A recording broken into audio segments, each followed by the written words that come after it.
Okay. All right. There we go. Reset the timer. Okay, here we go. Hello, everybody. I'm Bill McGonigal. I'm the owner of BFC Computing, computer consulting company in Lebanon, and we do internet stuff and security stuff, and now blockchain stuff. And we also work with schools. We've been helping schools do their IT and security, and focused on low-cost, high reliability networks since 2004. So I'm here today. This is my partner Bonnie here, and we're going to talk about blockchains. And we have, I think, 50 minutes for presentation and Q&A, and this could be a 3-day seminar. So can we, like, real quick, like, go around the room and, like, I kind of want to know, like, how to aim the talk, where to focus and not to focus. Can we run around and, like, talk about who we are and what you know about blockchain so far, if anything? I think we know the definition of what blockchain. Okay, neat. And Neat. can you see in the corner there? What? No? Yeah. Oh, okay. Yeah. I'm Lynn. Sorry. Great. Okay, cool. And I have something for K through 5, so that's excellent. Yeah. All right. So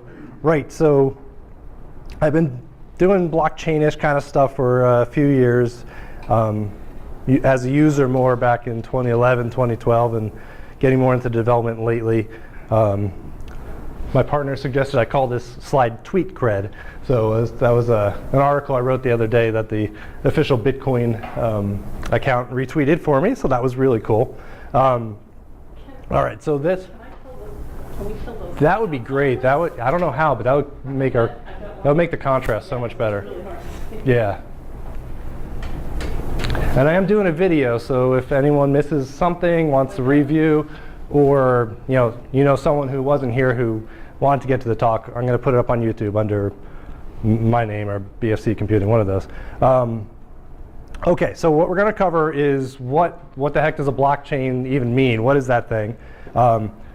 Different ways that blockchains can be used. We're going to do a little back and forth with, like, what's a real blockchain and what's not, and a couple little demos if we have time.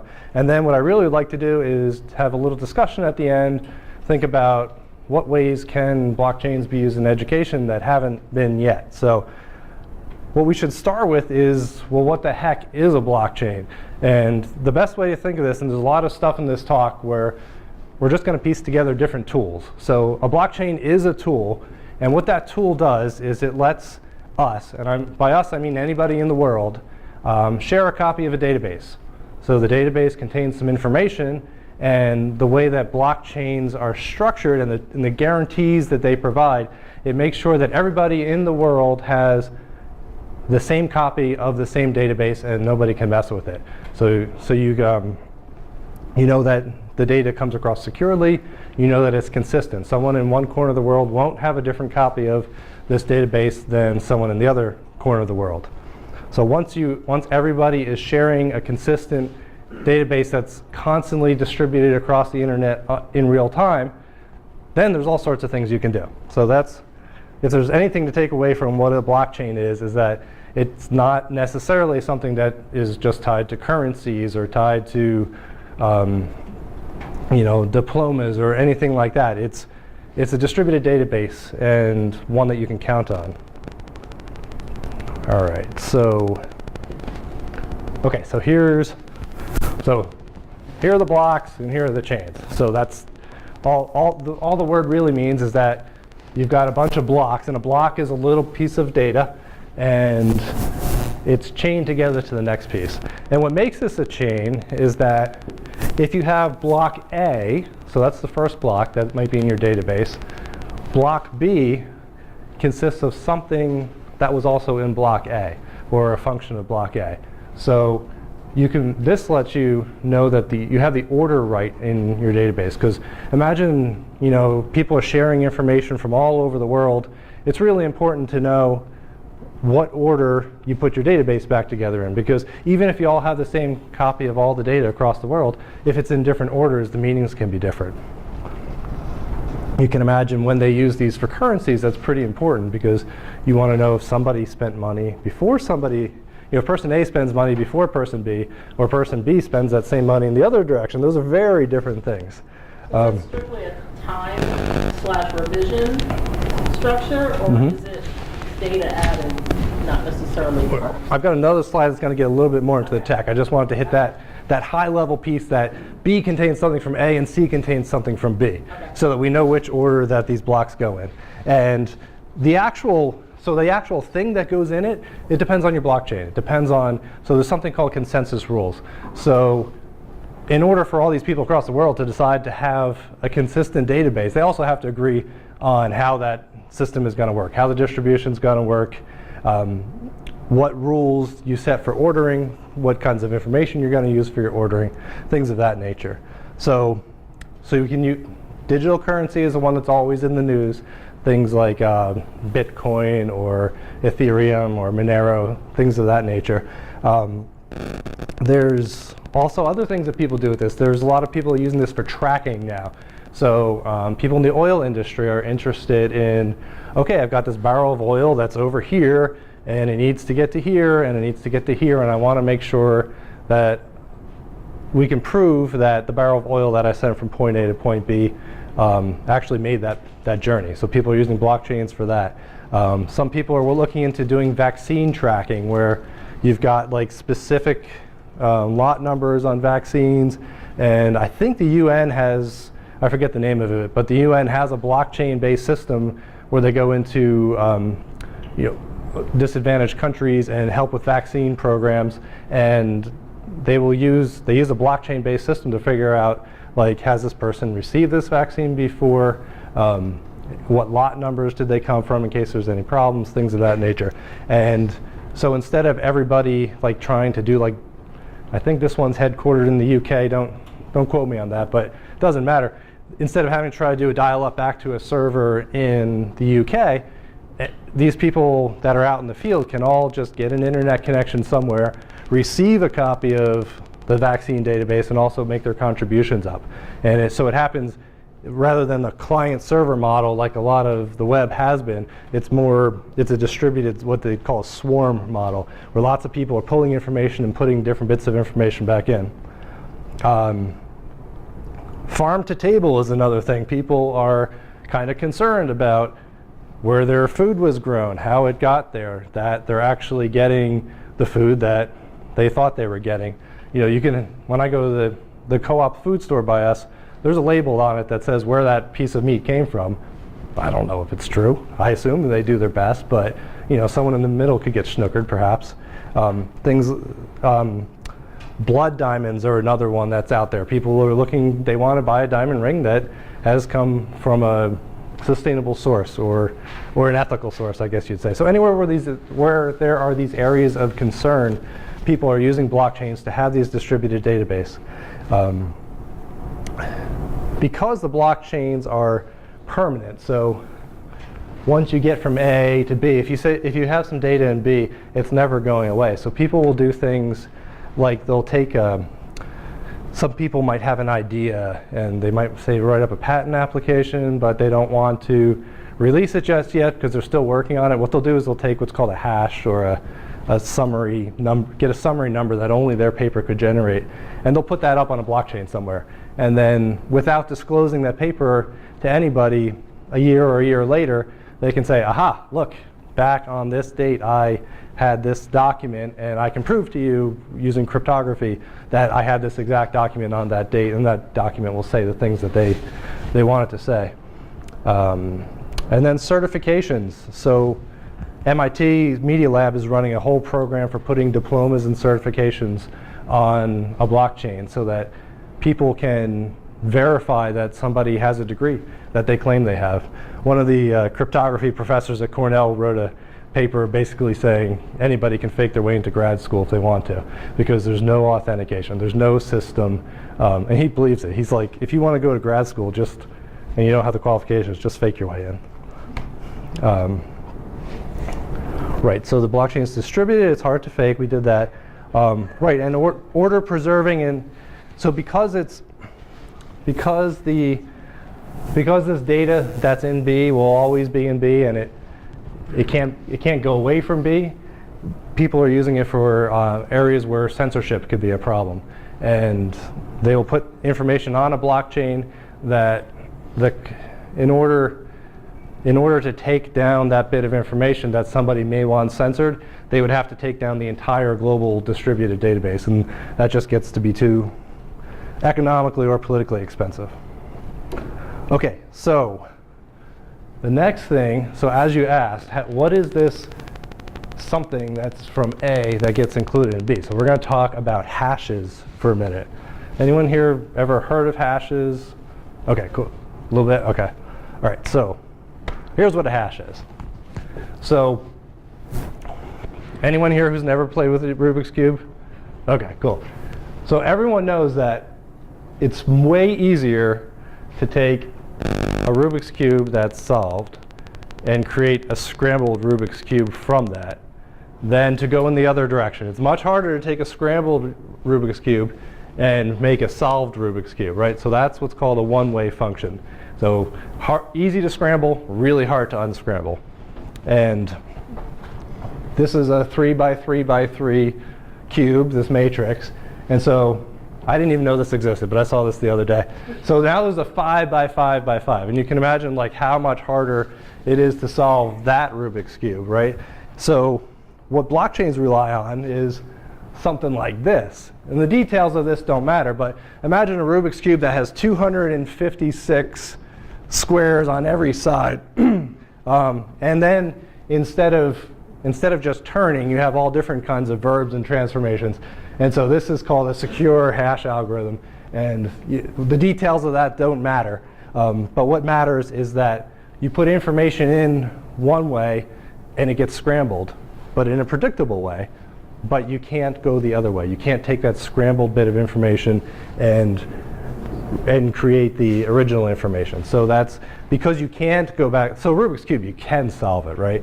But this is what's called a cryptographically secure hash, which means you just can't go backwards. So there's all kinds of math proofs and stuff like that.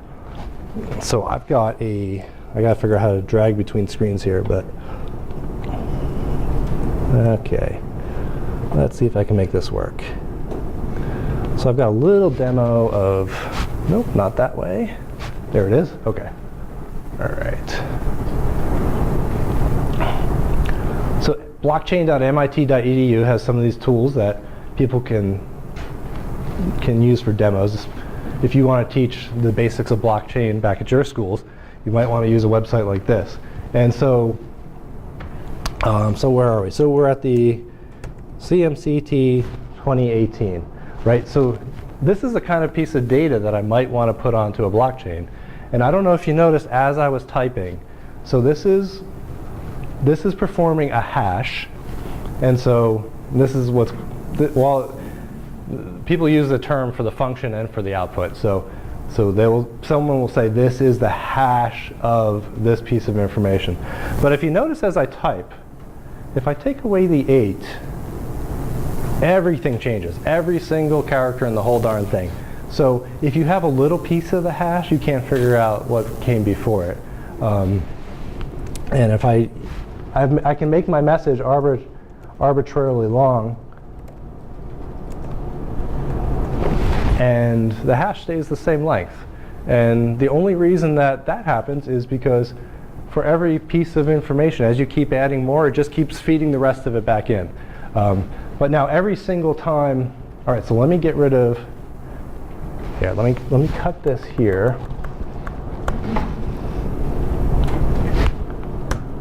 Okay, so if I just have hello there, it's this long hash that starts with 4E4B and it ends with BED89. And let's see, if I put this back, it's a completely different hash, right? Nothing at all is the same. But when I go back to the hello there, it's still 4E4BED89, so it's predictable.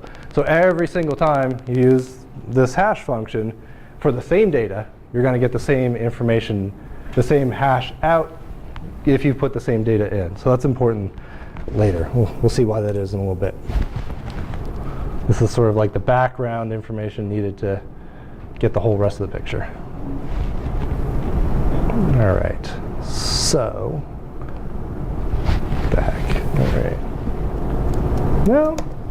Oh, there we go. Oh, that was blockchain.mit.edu. Teaching, is there upgrades that are just making actual hash, or is it just teaching? It's a bunch of tools for learning how blockchains work. Yep.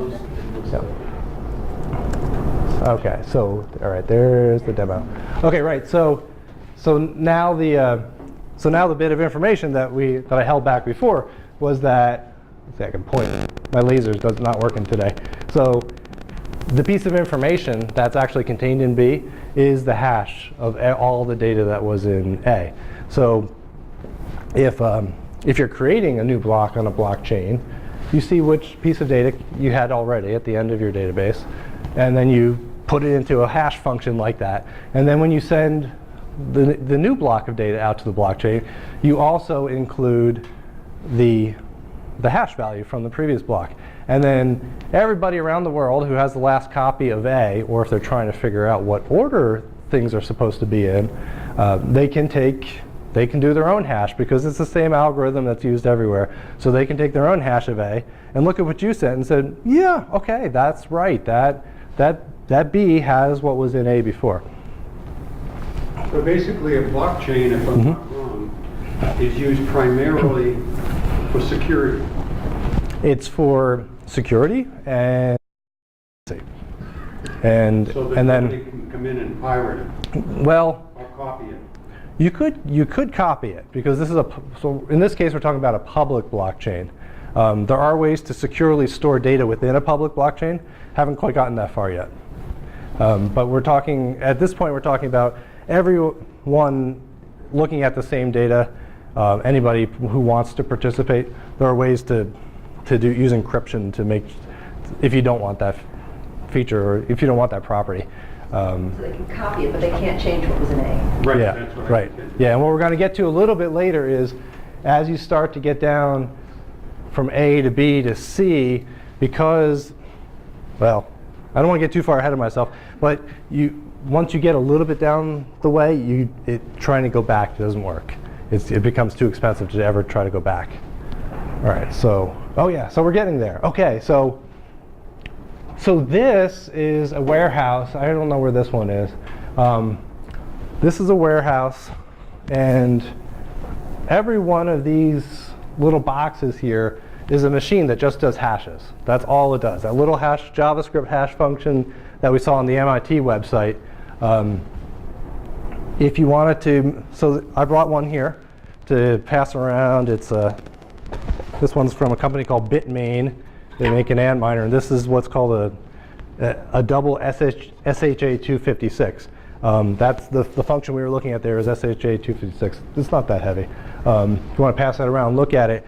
That machine is capable, I believe, that one does 4. Let's see. I gotta do my orders. So mega, giga, tera. Right. So 4 quadrillion hashes per second, I believe. And this is a warehouse that's full of machines that each one of them, and this is an older one. The new ones can do, I think 13 quadrillion hashes per second, and the total network is, for something like Bitcoin, for instance, is currently doing, boy, I think it's about 15 exahashes per second. So you just keep adding zeros. It's that many numbers. The money involved, the creation of the hash in and of itself. Yes. Create money. That doesn't create money. I'll show you. I was trying not to focus on that so much, but there's a spot where I'll point that out. Yep, that's coming. Yep. That one's called an antminer. Antminer, yes. ER at the end. ER, yes, yes, yep. So like they talk about mining for cryptocurrency, as if you were mining for gold, and so that one's called an antminer. And that's a little box. You plug it into a 220 volt circuit. It draws about 1,200 watts, and I think that one was made in March, and it's already obsolete. So you can't make any money with it. So, so that. Okay, so this one. Okay, anyone here how are we on, let's see, how are we on time? My little timer went away. 2 o'clock, okay, cool. So has anyone or everyone here heard of public key and cryptography, public and private key? It's used with things called PGP or secure MIME, or what else is using it? SSL. Everyone's heard of SSL or TLS on the internet, where you're doing a secure socket connection. That's using public and private key cryptography. And I just want to cover this a little bit. Now, only at the conceptual level. Like, what does this tool do? What's the function of this block? So that's why these all just say math, because it doesn't matter what the math is. We want to think of this at the conceptual level. So when you're doing something like a SSL connection, you've got a key, and the server has a key. And so the basic idea here that's not always well explained is that when you're doing something where you want to communicate securely, you create a random number, a big random number, and depending upon what kind of encryption it is, there's different types of random numbers that might be more or less useful, but just think of this as a random number. And then you do some math on that random number, and then you create this other long number, but that other long number will always be generated by that same bit of math, and that one's called a public key. And so what you can do with this is, if you have a message, like where we were typing, hello there, right? If we want to encrypt something like that, there's another kind of math. And then you take this random number that you've made, and you combine it with this message, with this math blob, and you get, well, I said encrypted, but in this case, we want to, so there's 2 different things. You can encrypt it so that someone can't see it, but you can also sign it. And what signing means is, hey, you just got this message that says hello there, and that's the next slide. Let me hop over here. Right. So if Bonnie sent me a message, I could read that it says hello there, and if she signed it, it would have a signature. And the reason they're called public and private keys is Bonnie has to keep her private key secret. If anyone else gets that, they could pretend to be her. But she can give away this public key to everybody in the world. That's why it's really public. It's please share your public keys. And what she can do is take different math, and she can take that message that I signed and do some math and then verify that, yes, I really signed it, or I got my metaphor mixed up. She really signed it. And so this is important, that somebody can send a message and sign the message, and then okay, so the summary is, someone can have their public key and sign a message, keep their public key secret. No, the private key secret. They can give away their public key, and with that public key, someone else can verify that, yes, that person, whomever it is who has that private key, really signed this message. Is that making sense? Okay. What do I do? Okay, so then if you want, so now that we can use that information to put things on a blockchain and send messages to each other across the blockchain. And so what I can do is, I've got this public key that I can give away to anybody, but then I do a different kind of math on it, and I get what's called an address, which is another long string of numbers. But just like in an email where you'd say to somebody, on a blockchain, you would just put in an address. And that address will, because it's a function of this public key, which is a function of this private key, that address will go to somebody, that message will go to somebody who owns this private key. And we can skip derived address from now. That's just like an extra. You don't ever really send to somebody's address because you might want to like stop telling. It's like if the spammers all got your email address, you might just say, let's use a different email address. We can't do that with email, but with blockchains you can. So you actually give people this derived address, and you can make as many of these as you want to. So the address is unique to the person that holds the private key? That's right. And the address points to that user? The address, Some way, how do you define what address is? Yeah, so it's just a long string of numbers. But what's its function? Its function is, so if I want to send you a message, you give me your public key, which is a function of your address. And so if I want to send a message to you, I send it to that address. Okay, And so it, it's a pointer. to the yeah, user. and it goes out across the blockchain, and because you have the private key, Right. you either get credit for something sent to that address. If it's a secret message, you can read the message that's sent to that address. And then, so it's just a way to use a public key as, so it's actually another hash function. Okay. So the public key is really long, and then we hash it to get another address. I send it to there, but because you have the private key, you can read something that got sent to that address. Sort of like a post office box. You got the key to open Or it. drop off. Yeah. Where's the math function stored? Is it locally or? So the math is in the software. It's in the software, so everyone has to run the same software. And by running the same software, they're agreeing. And there's actually many different. There's not just one. There are different blockchains that are taking different strategies and using different math functions to get one advantage or another advantage. Faster communications, more secure communications. There's a lot of trade-offs, right? So it's like if you do any carpentry, and I say to a carpenter, "Well, just go get a hammer." Carpenter's going to say, "Well, which do you want? A framing hammer? Do you want a tack hammer?" Right? So these are all nail-driving tools, but depending upon exactly what you want to do with it, you're going to reach for a different hammer.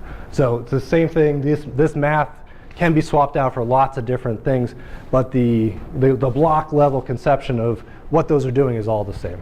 And with currency, it's probably slower. There are different strategies. Some people are saying we need globally trustless currency so that I can send you money and I don't depend on any organization out there to even exist for me to send you that money. And that might take 10 minutes to go through.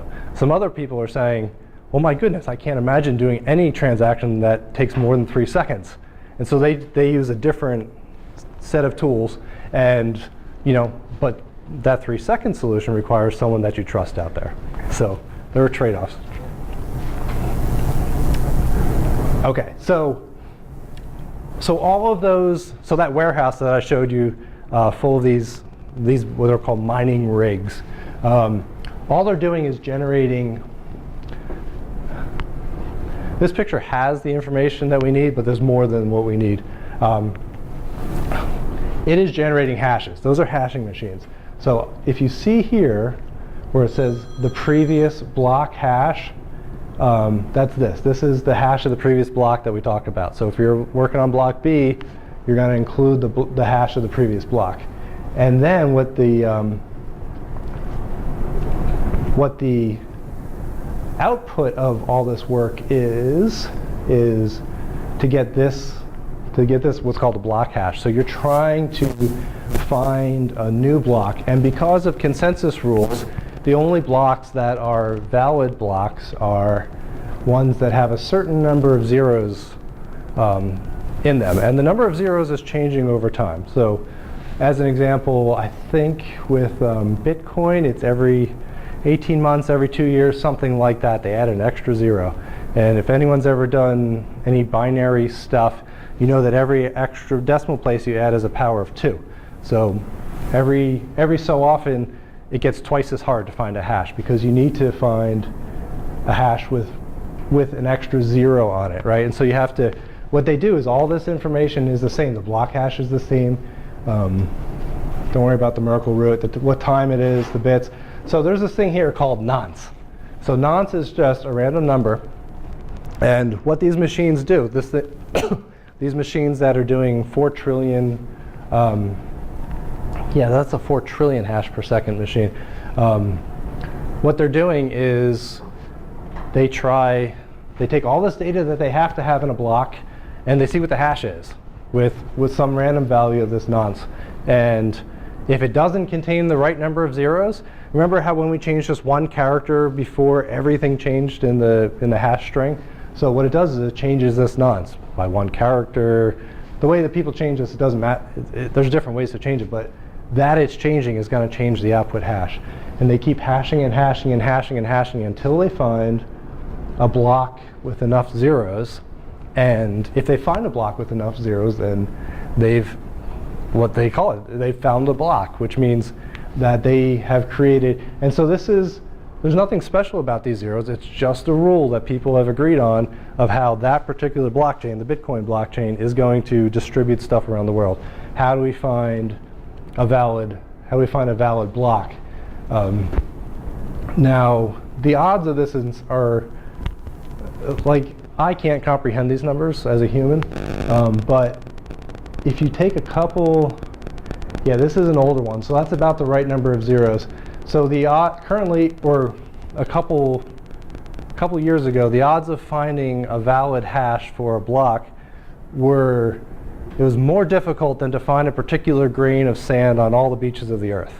So that's kind of the numbers, the staggering kind of numbers, and that's why there are warehouses full of these machines. Now, to answer your question about where's the money come from, is that this block is full of transactions that people have sent out that need to be verified. This one here, the Coinbase transaction, what a miner will do is, the first transaction is pay $50 to me. They include a payment to themselves in the block, and then once that block is accepted by the network, then they can spend that. So I think currently, for instance, a Bitcoin is worth, or I think the Bitcoin payment is 25 Bitcoins, I think, for to find a block, which is what, like $75,000, $85,000 today or something like that. So anyone who finds a block, they've just printed them, you know, last week it was $150,000, right? It's very volatile, it's a new technology. But, you know, finding a block, you know, on an average day might get you $100,000 just by finding that block. And yeah, so that's what's called proof of work, and that's what ultimately secures the network, is that if you, so it takes about, with the current difficulty, it takes about Bitcoin about 10 minutes to find a block. So Yeah. are you saying then that the key for them to make money is to find the block that has the requisite number of zeros? Exactly. Which is harder to find than the grain of sand, but the computers all, or whatever they are. Yeah, The yeah. miners There's all specialized work computers. Again and again. Again and again, it's just rote repetition. Got it. Over and over and over again. And when they find a block with the right number of zeros, they tell everyone, and they hope that no one else found the block a millisecond sooner, because whoever's got the first time stamp in there, roughly speaking, will get the right one. But it's so hard right now. You saw those warehouse full of machines, that if you wanted to attack the network and you wanted to, say, try to give yourself some money or spend the same money twice or something like that, and you wanted to do it back in block C when we're on block P now, you would have to go back and calculate block C and D and E all the way up to P and get those all recalculated before someone calculated block Q. So in some ways it's a race. It's competition to find the next block, but it's also cooperation, in that everyone who's using the network benefits because people are doing this work. So they talk about proof of work securing the network, and that just means it's too darn hard and too darn expensive to fake the data that's in the blockchain, to change what's in the blockchain. If, you know, in order to do something like that I was talking about, you would need like 40 of those warehouses full of machines just to steal a few $100s, and those are billion-dollar warehouses. So, yep. So that is, let's see, what was the next part? Okay, so where my note thing is gone. Let me figure out where my notes went. I had presentation mode all set here. No, where'd it go? That was funny. All right. Here it is. Okay.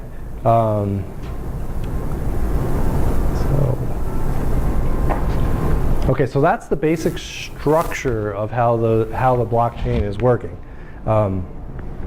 So we've got a bunch of blocks that the first block has some information, the second block has more information, but it also validates that the first block existed first, and then the third block has more information, and it validates information that was in the second block. The thing that I had thought of for the K5 is you could, for instance, have like get a bunch of shoe boxes and tie them together with some rope or something like that, and you could have a valid blockchain, which would be like you put like a little frog in box A, and then on the inside, if you lifted up box B, it would say frog, right? So that you know that box B actually knew what was in box A, and then in box C you might and besides so in box B you might have, say, an orange, and then in box C you would open that up and it would say orange on the inside. But if you opened up box B and it said a Pokemon or something like that, then you would know, no, wait a second, A had a frog, and I open up box B and it says Pokemon. So that's not right. So that's an invalid block and an invalid blockchain. So, and in the real world, if someone starts putting out nonsense like that, nobody will follow that chain. And people do that. There are attacks all the time. People try to fake it, and I don't know. They somehow know enough to try to fake it, but they don't know the math that shows that it's not possible. Okay, so we talked about that. We talked about the hashes, the hash being the piece of information. So for K through 5, I would not talk about hashes, right? Because that's more complicated. But this information that you can take, this function that lets you take any kind of input and crunch it through some math and then get out a seemingly random string, but it's repeatable but not reversible. That's the hash. And then we use the hashes to create the chain, and then we use the proof of work finding the hashes to secure the chain. And from that point onward, so that's how a blockchain works. Once you got that, you can do all kinds of things. And so that's where all those applications come from, like doing currency and doing certifications and doing validations and things of that nature. So that's the overview of what a blockchain is, why you would want to use a blockchain, and the basics of how the blockchains are working. So I know there's a lot of information fairly quickly, so I want to, let's see, where are we on time? Do we have, we have 10 more minutes. So do folks have questions at this point? Yeah, go ahead. I can also do a demo of sending money if you guys want to see it. I'm just curious, so this seems like one of those technologies that if you're smart enough to teach it, you're smart enough to make $1 million, so nobody's teaching it. Is that true? Because doesn't it seem like in our world there's so many... Well, I don't have a Lamborghini in the parking lot, unfortunately. But well, yeah, you're a very good teacher, but I'm thanks. like, if my daughter wants to get into this, because she's Yeah, already into yeah. analytics, and maybe she's doing this, because I don't even know what she's saying when she talks about her work. Okay. So maybe she's already doing this, but I'm wondering, like where could she go for a class in this? I saw that MIT had. Well, so over in Portsmouth, there's a group that has something they're calling, is it the Bitcoin Institute of Technology or the Satoshi Nakamoto Institute or something like that? But there's a place in Portsmouth that's running a class series. I don't think there's any fee for it. I think the person teaching it doesn't need to charge a fee. But so some people got in earlier than others. I have this wonderful a shelf full of camping gear that I bought in like 2013 with some Bitcoin, because boy, it had gone up like $10. And that's 2 Lamborghinis worth of camping gear I've got downstairs. Some people like to, but it's the kind of idea. If everybody just tries to buy it for an investment and nobody actually uses this stuff, then it's useless, literally useless. And things that have no value except as an investment that's a short-term game. Those always end in disaster. More. Blockchain Institute of Technology. Blockchain, perfect. Okay, even better name. Yes. Two things. And one is, I was sort of curious the carbon footprint on Yeah. this, because everyone thinks, oh, it's data, it's in the cloud, but Yeah, no, there's some good numbers on that. So it takes a lot of electricity to run something like that. It has, what's that? Generates a lot of heat. It generates a lot of heat, yep. It's more popular, it's still like It used to be northern Norway had a bunch because natural cooling, that sort of thing. So the numbers are, I believe that to generate $1 worth of bitcoins, it takes, I believe, 14 kilojoules of energy or something like that. So the points of comparison are different ways. So I think gold takes like 8 kilojoules to extract or something like that. But aluminum takes like 200 kilojoules to extract $1 worth of aluminum, right? So there's different ways to look at it. You can look at something, you know, a narrow application like Bitcoin, you could say, well, geez, that's very expensive. It takes a ton of energy. Some other people say the current Bitcoin energy usage is 4% of the world's banking system. And it aims to replace the world's banking system with only that 4% kind of energy.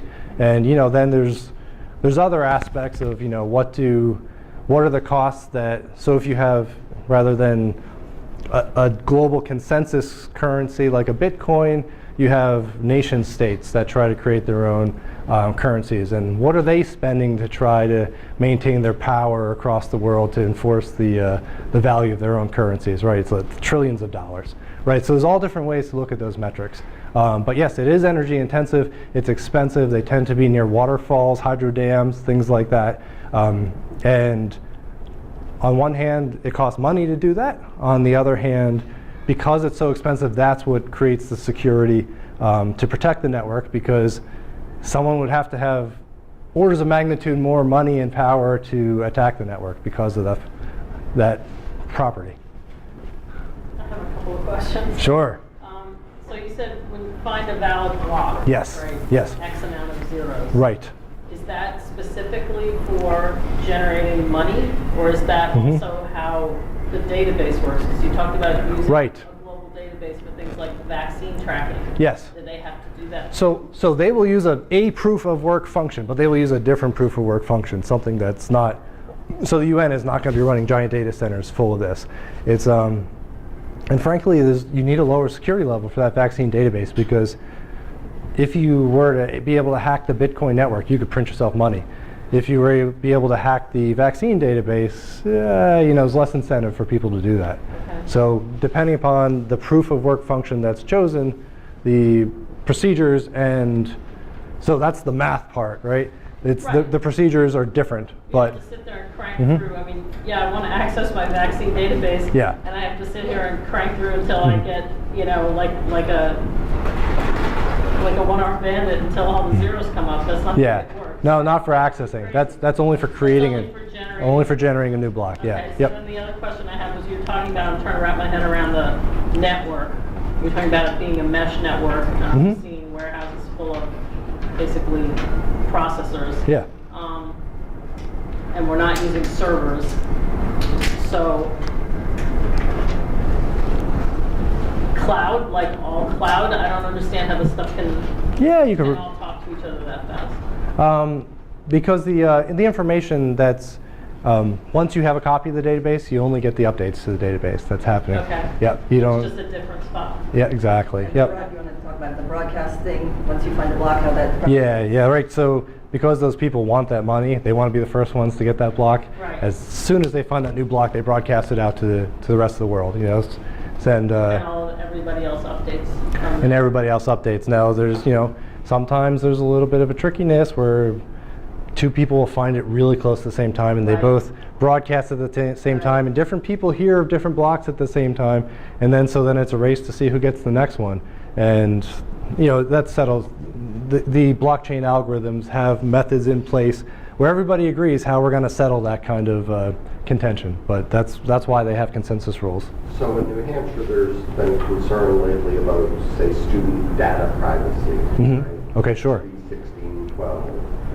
And would a blockchain be like the most secure way to pass student data back and forth? Is that sort of the thinking? That would be an application that you could, so the blockchain would give you integrity of that data. So like imagine you just put up a database somewhere with all the student data on it. Someone could hack into that, right? Yeah. And change things, right? Blockchain would it would create the integrity of a database like that.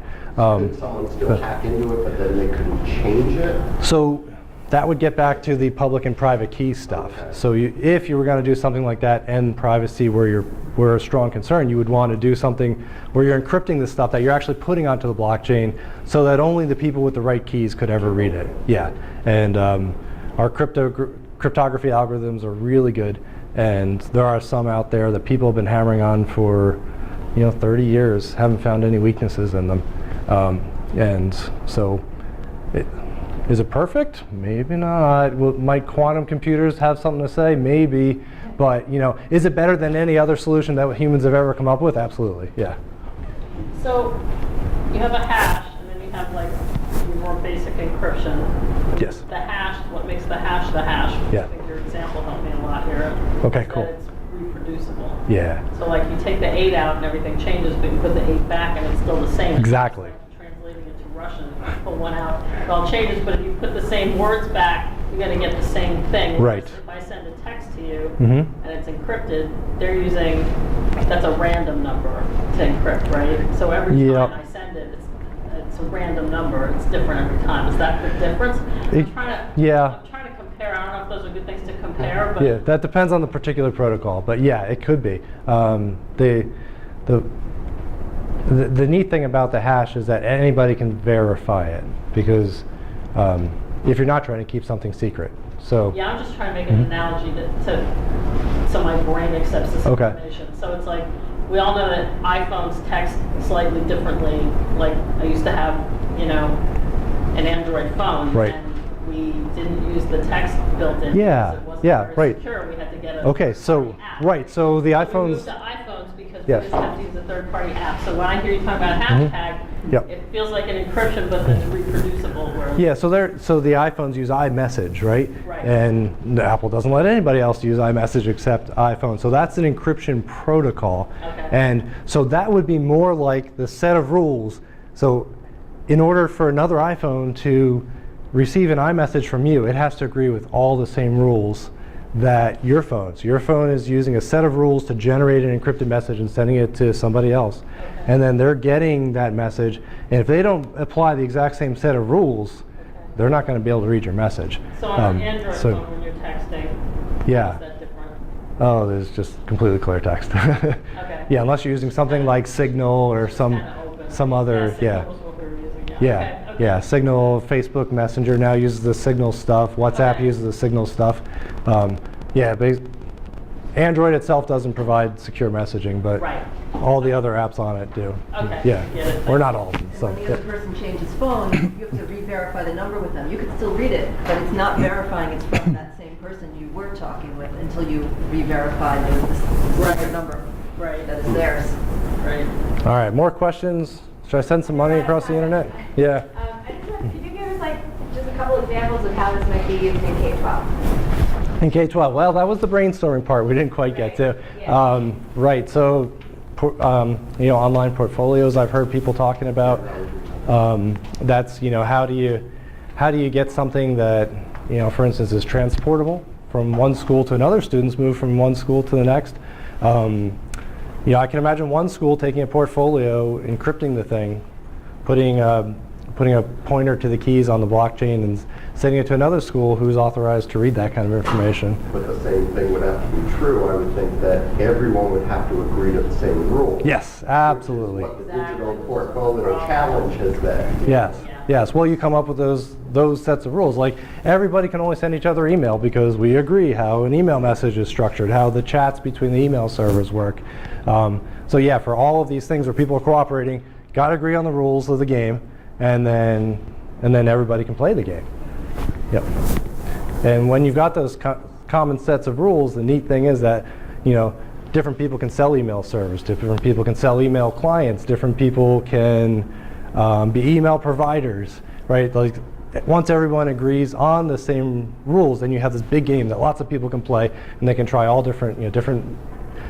If everybody had to use the exact same email program, that would be terrible because we think in different ways and we like to use different kinds of tools in different ways. But by agreeing on that set of rules, and then, so with the blockchains, for instance, on the modern version of Bitcoin, which is called Bitcoin Cash, there are dozens of people who are writing different applications that, things you can use on your phone, things you can use on your desktop, all sorts of things like that. So this is probably a stupid question that has nothing to do with K-12, but I'm just really curious. Like, so I'm listening to all this and I'm digesting it and I'm thinking, who's using this? Is the government level using this? But then the other thing I thought of was like how consistently all of these credit places like Experian are getting hacked every like 3 months. And I'm thinking, couldn't they be doing this? They would have to have any incentive to care. That's their thing. Is they're just notoriously insecure. They don't care. They get a $10,000 fine when they leak millions of people's information.